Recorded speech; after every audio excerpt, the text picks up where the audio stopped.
December testing of the turntable. I had to change the radius of the rail a little bit, the circle.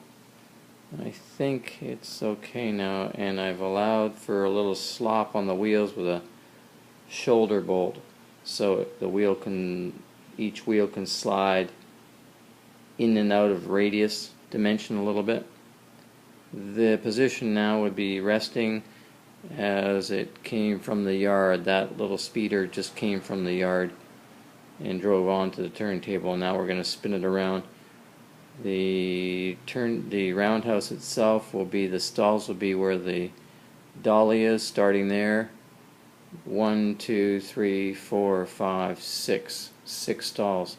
So let's spin it around. I've got enough room in the controller to spin it 180, so we'll spin the turntable here.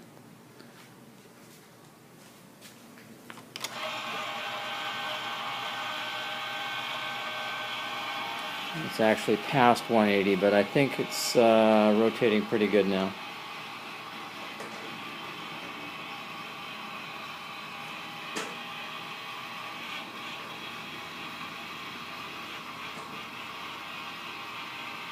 The motor itself is the TV antenna, old TV antenna rotators from Radio Shack.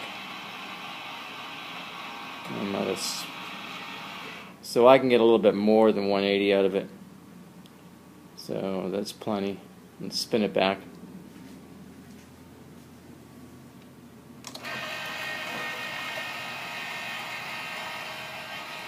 And the only other thing I've got to adjust right now is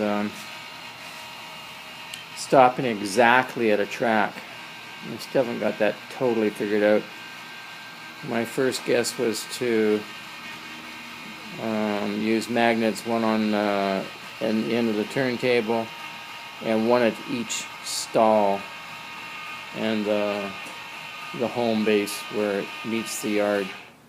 That's pretty close.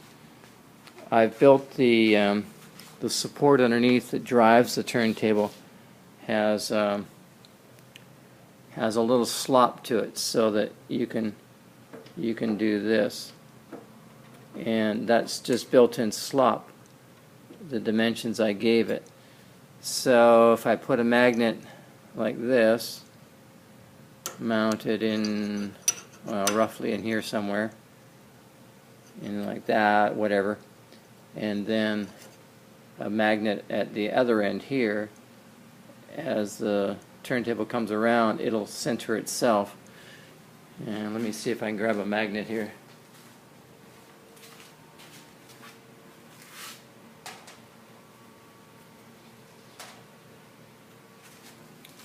This is a mating magnet to the it's not locked on right now, but at any rate, so as you come around, all you gotta do is come close. Hang on, all you gotta do is come close and it will line it up. Let's do this vertically. So as the turntable comes, oops, can't do it now if we tried. Let's do it this way. As the turntable comes around, it will line itself up. So that's it's worth a possibility at any rate. I'm going to look at it.